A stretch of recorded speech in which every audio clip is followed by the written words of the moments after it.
জাতীয় সংসদ নির্বাচন উপলক্ষে সরকারি ছুটি ঘোষণা করায় বিপুল সংখ্যক শ্রমজীবী মানুষ গ্রামে ফিরতে শুরু করেছেন।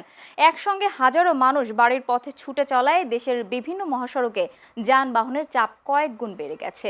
আজ সকাল থেকেই গুরুত্বপূর্ণ সড়ক ও মহাসড়কগুলোতে থেমে থেমে যানজটের সৃষ্টি হচ্ছে। বাস, ট্রাক ও ব্যক্তিগত যানবাহনের দীর্ঘ সারিতে ধীর গতিতে চলছে যান চলাচল। এতে চরম দুর্ভোগে পড়েছেন ঘরমুখী যাত্রীরা।